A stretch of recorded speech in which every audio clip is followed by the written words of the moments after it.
Sadio Mané ren ji mun nañ wax ni doxul noonu est-ce que am na avenir Liverpool. waaw man de su ma doon décideur pour Sadio Mané dama koy bàyyi mu des ci Liverpool parce que Liverpool déjà def na fa loo xamee ni c'est pas sûr mu def ko feneen final na fa ñaari yoon Champions League nekk na fa donc vice champion nekk na fa champion d'Europe min na environnement bi min na ay coéquipiers te moom it léegi mi ngay approcher la trentaine Sadio Mané mi ngay approcher la trentaine te xam nga attaquant soo commencé approcher trentaine rek mën na nekk le début de la fin bon mais il a l'avantage d'être de petit gabarit et les petits gabarits mën nañu gën a yàgg tuuti man su ma ko doon conseiller su ma laajoon ni ma je suis encore à Liverpool mais est-ce que mën naa def ouverture ci Real Madrid ak ci Barcelone je lui aurais dit non reste chez toi parce que dëkkam moo di Liverpool léegi Liverpool dañ ko accepter même bu nekkee en baisse alors que bu Real investir ci moom wala Barcelone équipe yooyu boo accès rek da ngay baax duñ la nekk mais duñ la may temps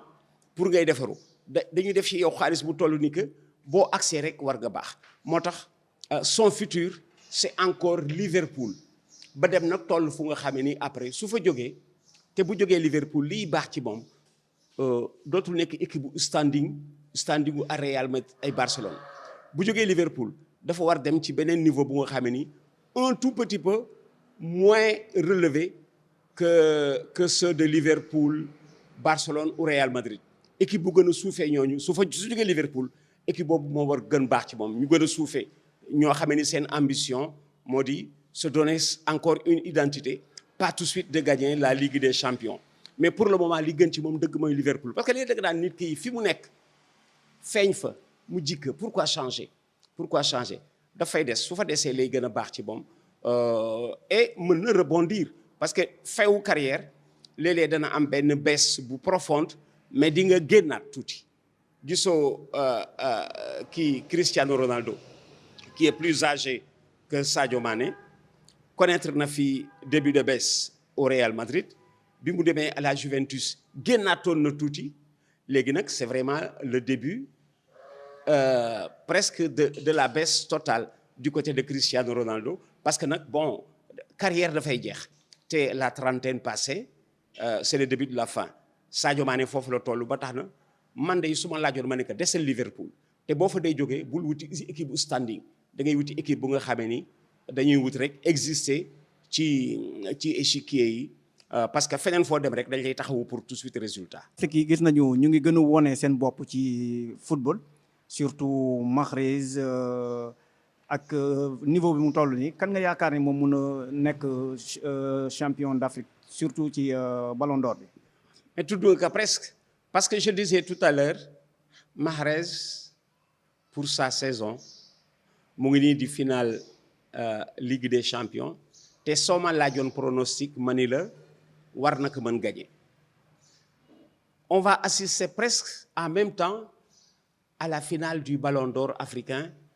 entre Edouard Mendy et Riyad Mahrez. Avantage bi Riyad Mahrez am moo di gisoo les performances du buteur sont affichées. On te dit Mahrez vient de passer les demi-finales. Il a presque qualifié Manchester City à la finale. Pour se qualifier, 4 buts le City dugal, il a été l'auteur des 3 buts.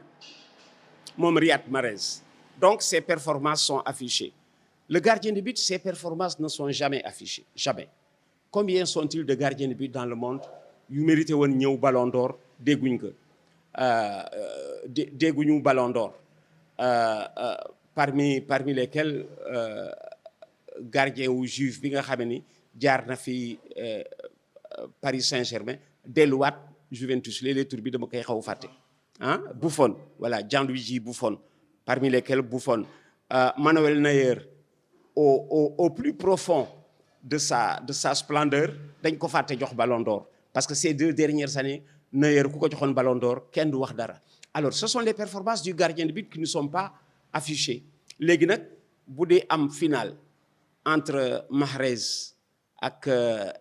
Edouard Mendy bon léegi soo ma laajoon ñoom ñaar man la Mahrez moo xaw avantagé parce que li muy def quand un attaquant marque un but ou des buts dafay nekk image bu resté mais quand un gardien t'évite des buts dañ koy commenter rek mu dem les performances du gardien de but ne sont pas affichées. Je rappelais à quelqu'un que le Ballon d'Or a plus de 60 ans maintenant ñu ngi ko door les années 1956 boobu ba léegi benn gardien de but moo ko am Leviatchin de l'Union soviétique Leviatchin ay les tout premiers Ballon d'Or ay booru 57 ak yooyu moom ci la ko am depuis gardien yi am na gardien yu fi jaar yu ko mérité mais seen performance dañ koy fàtte léeg-léeg sax da ngay gis quand un gardien de but arrête un penalty duñ ñi il l'a arrêté dañ naan le tireur l'a raté alors que lui l'a arrêté le tireur l'a raté alors que le tireur ne l'a pas raté il t'aurait dit non je ne l'ai pas raté c'est le gardien qui l'a arrêté donc dafa di poste boo xamee ni kenn reconnaissant wu ci amul prestige il vaut mieux marquer but que arrêter un penalty parce que yow boo ko arrêté dañ lay fàtte mais ki marqué but bi dafay nekk ku nga xamee ni ci commentaire yi dafay dellu si toujours mais ki éviter but bi dañ koy fàtte tant si bien que Riyad Mahrez bu Algérie ak Manchester City est vraiment bien parti pour être le Ballon d'Or africain cette année. CAF ak mun naa wax kan nga ni meilleur gardien au monde la tey jii nii parce que mun nañu wax ni bokk na ci taarix yi. waaw mi ngi ci mêlé parce que ba léegi Neuer me paraît encore le gardien du Bayern le meilleur au monde ba léegi Emmanuel Neuer me paraît le meilleur au monde mais Edouard Mendy son mérite aujourd'hui moo di il a fini de se donner une identité mondiale mi ngi bëgg nekk un joueur de dimension mondiale parce que li indi Chelsea en finale ci la de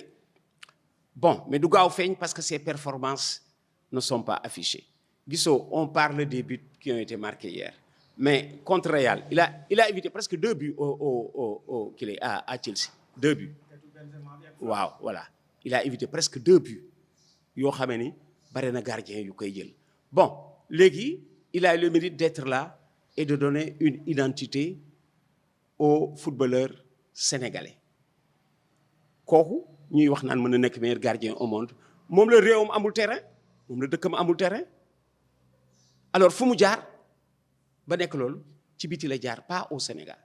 doomu Sénégal la mais Sénégal réalisé wu ko moom doomu Sénégal la Edouard Mendy mais Sénégal réalisé wu ko loolu nag moo propagé wu partout moo feeñ partout loolu moo feeñ partout léegi nag pour y remédier gaawantu liggéey gis nga dellu si naa fa ñu jóge woon CAF daf ñu yërëm ba yóbbuwaat qualification coupe du monde du mois de juin au mois de septembre mais en vérité dafa gën bon ci ñun parce que période boobu la Thiès yi gën a tàng te Thiès rek la ñu defar pour war fa mën a jouer du woon priorité Demba Diop Léopold Senghor ñoo di terrain équipe nationale du Sénégal bu ñu waree qualifier foofu la feneen fu ñu dem rek qualification bu metti la ñuy am bu fekkee ne war nañ qualifier man Moustani dirigeant si on joue à 7 heures du ñu qualifier bisu Sénégal Togo je leur ai dit si on joue à 16h30 du ñu qualifier match bi dafa door ci naaj jeex ci naaj bi ñuy ñibbi y avait encore du soleil xale yi sonn ci naaj wi maa ngi rappelé benn match bu nga xam ni Habib Beye télévision daf ko dogale di ko interviewé mu ni je suis fatigué Habib Beye je suis fatigué Jérôme Diouf m'a dit un jour bi nga waxee loolu dama delluwaat ci film ba xool match bi soog a gis bi Habib Beye di wax je suis fatigué c'est-à-dire match bi tas bi daf leen délivrer de la souffrance ñun suñu en tant que dirigeant mënuñu teg suñu équipe suñu joueur ci terrain wu ndam xamuñu sax ni gazon warul sëq pour Sénégal bu dee jouer à domicile xamuñ ko gazon warul sëq xamul ni on n'a jamais perdu en nocturne Sénégal du perdre en nocturne Sénégal à Dakar du perdre en nocturne damay seet yan match lañ fi perdre en nocturne contre le Nigeria Sénégal 92 2-1 ak ban Cameroun bi ñuy éliminé defe naa sax bëccëg la 2-1 damay seet yan match lañ fi perdre en nocturne damay seet yan match la ñu perdre en nocturne doo góorgóorlu loolu di fa des ngay gañ mais man footballeur laa moo tax ma mën am boobu lecture footballeur man footballeur laa dama jouer championnat du Sénégal dama musa am présélection en équipe nationale suñu CAN bu njëkk bañ cay dem en 65 j'étais présélectionné je n'ai pas été retenu dans la sélection définitive pour aller en Tunisie en 65 je venais d'avoir 20 ans kon mën naa réfléchir pour football ak footballeur tey jii difficulté yi ñuy am yëpp boo demoon ci footballeur yi ñu teg la ci yoon boo demoon ci footballeur yi seet ko ci làmb ji du teel nañu wax Dakar fële neexu leen arène ba neexu leen ba léegi il préfère ne nañu Demba Diop ak Iba Mar làmb ji kon xëy na ku leen laajoon la ngay def ci arena bi ci arène lutte ba da nga koy indiwaat ci fi ñu bëgg rendre que fonctionnel parce que naka jekk làmb ji ak football bi yàgg nañu bokk Demba Diop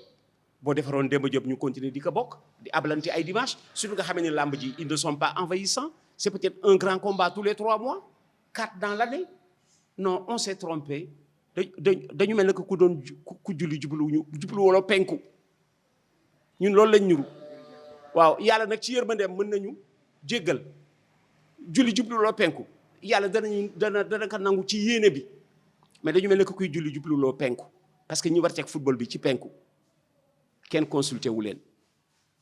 waaw ñi fi nekk intellectuel dañu nekk intellectuel ci domaine bi ñu choisiroon Bokandé c'est un intellectuel du football te teel na ko wax kenn topp ko. d'accord ci kaddu yooyu la ñuy daanale comme doyen jox na lu bëri li nga xam ne moo jotoon am fii nii Sénégal en même temps jox na conseil pour ñi nga xam ne ñoom ñoo nekk ci fédération sénégalaise de football.